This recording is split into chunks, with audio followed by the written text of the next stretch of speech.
Oh man, I just wasted a whole bunch of good video. Hey, how's it going? Okay, this is going to be about Brendan Fraser and his work and how good he is. And it started out because we all know about Keanu Reeves, and I at least know him from when he was like a kid on Nickelodeon on that show. You can't do that on television.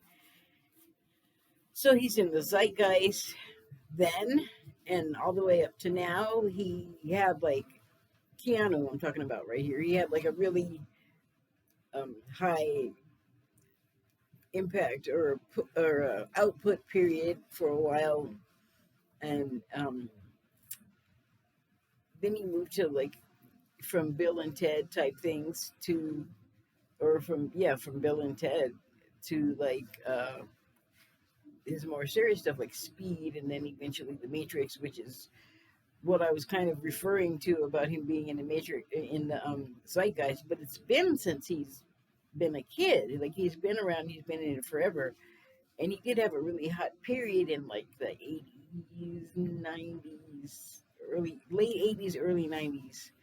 And then, like with everyone, I think he just had a burnout. Like he burned out, Hollywood burned out on him. He had a couple of not great performances because, he's a human being. And while that happens, like not the end of the world.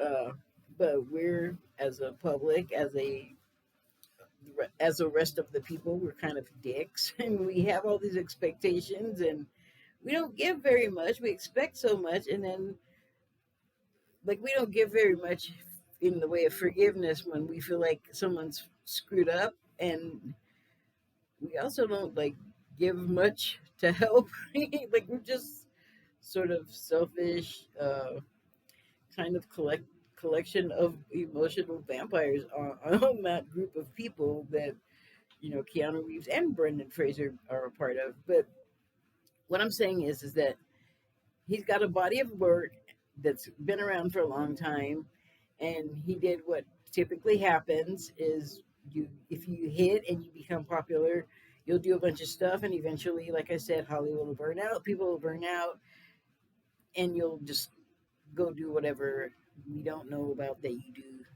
when you're famous because they get to have a private life and they have like a shallow period or like a whatever, they're not getting booked, a dry spot. And that really actually I think happened with both actors. Brendan Fraser started out with things like George of the Jungle and Encino Man, and then moved into more serious stuff like oops, stop that, Siri, nobody cares, there we go. He's, sorry, I shouldn't be harsh to my Siri. Sorry, Siri, it's not your fault, I did it badly. So yeah, he went from George of the Jungle and Bedazzled and Looney Tunes back in action, and then I guess sort of Journey to the Center of Earth. The Earth was like a bridge from the completely ridiculous to a little more serious. And then he went from there to School Ties, Gods and Monsters, and then my favorite actually so far of his older stuff, but it very much sort of signaled where he was heading as an actor, was The Quiet American from 2002. But today, the movie I wanted to talk about, because this is the Spirit Tee Vee Critic, I had decided that I wanted to do this a few weeks ago, actually. And I wrote some stuff in my little journal and I made some notes and just kind of working through my process, getting to here basically, like, what am I going to say? What do I need to know? What are my feelings about this, that, or the other thing? So, whatever, I'm just working through my process. And uh, I shut off the YouTube or whatever and turn on regular television, and on the cable on the TNT, what do you think was playing? The Mummy with Brendan Fraser. Not the new one with Tom Cruise, which, can I just say, since I started doing this, like getting myself ready and collecting information, every time I log on to the internet, if no matter what well, no matter if it's Google or IMDb or I don't know, whatever, I put in the Mummy, and It always comes up with the 1999 one, which I gotta say is the good one. Well, I don't know. It is a good one. I did not see the recent one that they remade with Tom Cruise, and Tom Cruise is a whole other ball of wax. But I got the impression, like I didn't want him to redo it. I didn't know. I didn't want anyone to redo it. It was so good. Like I remembered that it was so good that it shouldn't have been messed with. And then I decided to do this and shut off the computer and everything and turn on the TV, and there's the Mummy, the original one. So it's like, yes, it's still the good one, the main one. So, oops, I'm just gonna get my there, IMDb back up here and get the Mummy back up. But well, here it actually moved out of IMDb strictly into like Brendan Fraser's own portfolio. But here, I'll do it again. The Mummy 1999. I just wrote TH. I've been working on this for a while, so I guess I knew where I was headed. Okay, so let me just fill you in on the cast there other than Brendan Fraser. Oh, I didn't finish. Okay, well, yeah, I did. So the thing about deciding to do the Brendan Fraser thing and then shutting off all of the work I was doing prior to starting this and turning on the television, there is the show that I decided to, or the guy I decided to work on, and it's like pretty much the movie I had. I don't think I even like articulated it out loud for sure, but that was the one I thought of. Uh, so I mean, it was kind of like other directed, one of those spirit adjacent type situations. Anyway, okay, stop fading out on me. I need you. Brendan Fraser played Richard or Rick O'Connell, Rachel Weisz, who played Evelyn O'Connell, and her brother would have been what's that man's name? John Hannah played Jonathan. They put oh man, they messed up here. Wow. Okay, so Brendan Fraser, the lead character, is Rick O'Connell, and they accidentally put Rachel Weisz's name as Evelyn O'Connell, like his wife, but in that movie, at least, they didn't get married. And then her brother, that I was talking about, the character Evelyn or Evie, whose name is not O'Connell, her brother is Jonathan Carnahan. So her name on this should be Evelyn Carnahan, not O'Connell. Whoops. Whoopsie, stop fading out. I'm still trying to use you and abuse you a little bit. Uh, Also, there was Arnold Vosloo, who is very familiar. You'll know him if you see him, and he played Imhotep, the like ancient Egyptian Imhotep, because the mummy takes place well, like mummy stuff does in Egypt, but it's like a expedition from the 20s. Is the backdrop scenery of the script and the place, or well, I'm expressing myself badly. But yeah, that's the backdrop. They're in ancient Egypt, and they discover all these things, and they wake up a high priest of Imhotep, uh, and or actually, yeah, he's not. Waslow's not Imhotep. He's one of his high priests, but he pretty much embodies him throughout his rebirth. Yeah, there will be spoilers. Sorry about that. This is for entertainment purposes. This is just my opinion. Not the end of the world if you don't agree. Like, just because I said it doesn't really matter, so don't get worked up about nothing. Don't have to. Okay. I think that covers the housekeeping. So,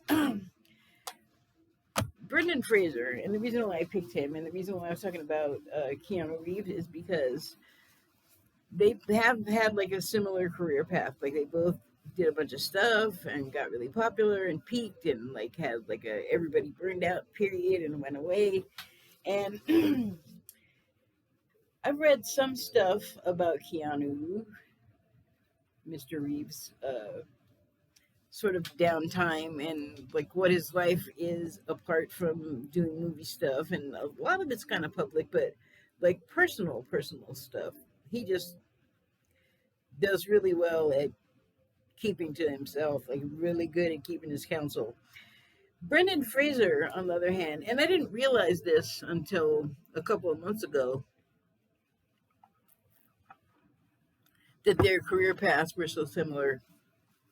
But Brendan Fraser also had sort of a low period, a dry period where he just wasn't around for a while.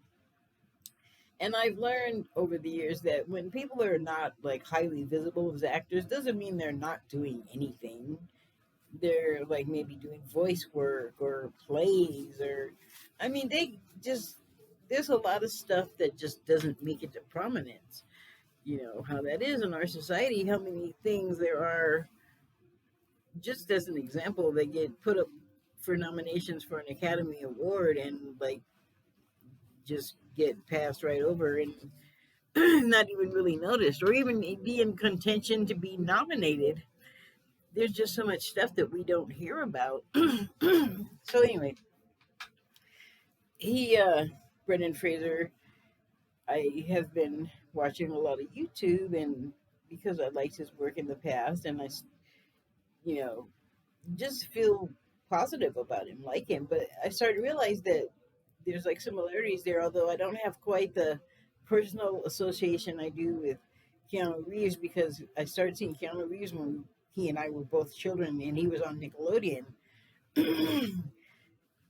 Brendan Fraser came along when I was closer to being an adult, but that put a whole other shade on my appreciation for him too. You know, because especially when he was young, you know, he was like a good looking guy in shape, like George of the Jungle and all that. He looked good. That was part of the thing that caught my attention, part of the attraction. But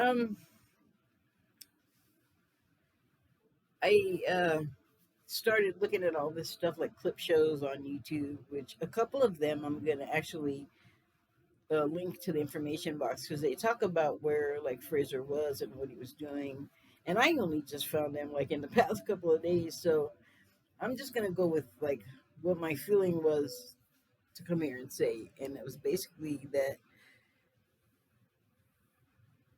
Brendan Fraser is around.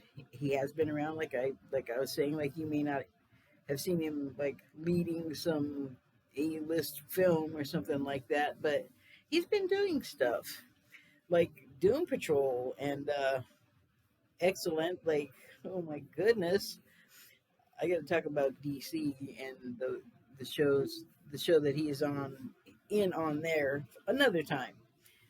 Um, Condor, really good. Uh, it's got some other stuff out like now. I may or may not put it in the info box. If I don't, heck, I've given you enough breadcrumbs. If you're interested, you know how to use a search bar. You can find out more about the guy, and I suggest you do if you want to enjoy some good work as an actor. Okay, so let me see. Is there anything else I want to say? I guess I just felt like he and Keanu Reeves. I'm sorry, Mr. Reeves. I'm bringing up your name so much, but I have nothing but the highest esteem for you, and you're just an example here and a good one. So please indulge me. But you guys came up, or those two guys came up together in their careers around about the same time, so they would have been about the same level of like PR to the public, to the teenage girls or whatever thing, about the same, marketed the same way, I guess is what I'm getting at. And it just seems like Keanu Reeves is more in the zeitgeist. Although like I said, I think he has little to do with it. I think it is the fact that the Q people have adopted the Matrix and the pills and the red and the blue pills into their whole thing. I think I don't know if he's into it or not. He's never said anything to me that would reflect that he cannot discern reality from people telling you crazy stuff and you wanting to be on an adventure so you believe it. I I don't think he's goes down that road. He may be a Republican, he may be a conservative, but he's his own man, as far as I can tell. Like I, and I think he does with them the same thing he does when he's being interviewed or when he meets some member of the public that is so excited to see him. I think he's polite. I think he's reserved. I think he doesn't say anything negative about anything ever because it's if you can manage it, that's good thinking, especially in his line of work. But he's that much more prominent and in the zeitgeist, as I was saying, more so than Brendan Fraser. And I felt like, based on the quality of his talent alone, Brendan Fraser deserves some love from the public. And I'll just represent. Hi, I'm the public. I love his work.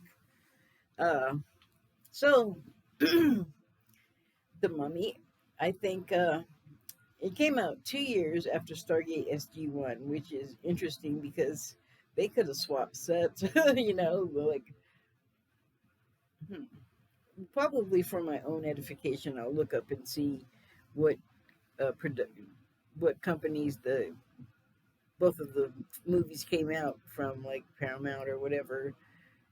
But if they came from the same movie company, the likelihood is high some set pieces were reused. And that probably went on for years. Like, there's probably stuff from Star Trek TOS that still gets used for stuff. And that's fine. It's kind of a game if you can recognize it. I can. I think I maybe was able to once, but it was like really obvious. So but I liked the premise of the story. Uh, Rachel Weisz. Oh my God, she looked like a totally different person. Maybe it was those like 30s era, almost non-existent eyebrows and the short hair that was just this little cap of curls. I knew she was familiar, and I have seen that movie a number of times. But there have been a lot of times where she just tricks me, like I'll be watching something and going, God, she looks familiar. What's her name? And I'll not never be able to come up with a name and then go to the credits and go, oh, come on. Rachel Weisz again. How does she do that? She's an actress. She's a chameleon. She's good at her job. And the cast was all good, especially the guy that played Benny. Kevin O'Connor is his real name. What a little weasel. He was so good at it. I wanted to just, well, he got his in the end for all of the slimy little scammy two-faced betrayals he pulled and kind of person he turned out to be. He got his in the end. And nobody really had to do anything to him. It all kind of happened because of his own greed, which is the way, things like that should be handled. It's better if we don't try to exact vengeance on people. We'll leave it to a higher power. I don't want to get all of that karmic crappy all over you. So, anything else? Oh, okay. So here was a funny thing about the Mummy, and I don't know if this is a criticism or what, but did anyone else find it strange that when they wrapped up the priest because he violated because he stole a book of spells or something. For those who haven't seen it, I'll try not to spill too much for you. But anyway, he had stolen some sort of sacred relic from a temple and was doing stuff with it with his girlfriend, and I guess that is frowned upon. So he was caught, and part of the punishment that they did on him, which is, I guess, oddly enough, outside of even talking about this, someone mentioned this punishment, and this is contemporary. This is somebody on Twitter like 2 days ago that was talking about the worst punishment ever, and I don't remember the name of it. See the movie if you want to know that bad, because it's kind of like a gross thing, but I guess it's real. And I don't know if this is actually part of it, but this is the point that I wanted to get to about this ritual. punishment. They are gonna mummify this guy alive, but okay, wait. So they want to mummify this guy alive. So they wrap him up, okay, in the gauze or whatever the fabric, and then dump a bunch and put him in a coffin, and then dump a bunch of scarab beetles on him. Like, if you wanted them to eat him, his bone, but why did you? And then how did? Because later the mummy gets up and is walking around with the wraps, but you know it's dead, and you know it's like possessed by Imhotep, but it's the priest's ex-body. I don't know what's going on. I just thought you should probably should. I don't know if there could have. Why did you go with the Beatles? It confuses me, and I didn't notice it before. But it's a good adventure. Um, it has actually, compared to fight scenes of today, it holds up really well.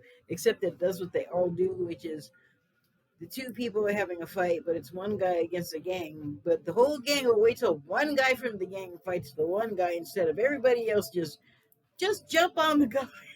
But then people never just shoot the zombie in the head on the TV shows because it can't go on for 7 seasons if you just know how to kill him right away. Like, it's not in the script. It's not in the script. If it doesn't make sense and it's happening and you can't make sense of it, doesn't matter. It's in the script. If it should be something else, it wasn't in the script. Anyway, that one had a pretty good script. Moved along pretty fast. Yeah, it had like a good mix of good and evil characters, uh, a gratifying ending, and yeah, I'll give it some thumbs up. And yeah, I highly recommend it. Like, it's from 1999, and I just watched it again last week. Well, I watched it from where it was started in the movie, and it was a little past the beginning, but I wanted to see all of it. Like, I watched it, missing part of it, and then got finished with it and said, "Man, I just want to watch it again." So I did. Not that moment, but in the next couple of days, I did watch it in its entirety, and I was really glad I did.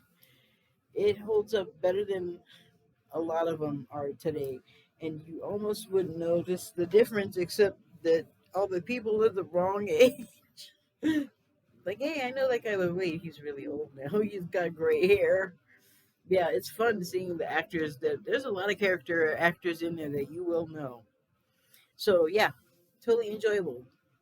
Uh, and as I said, I'll give it some thumbs up. And that is the first installment of Brendan Fraser Appreciation World.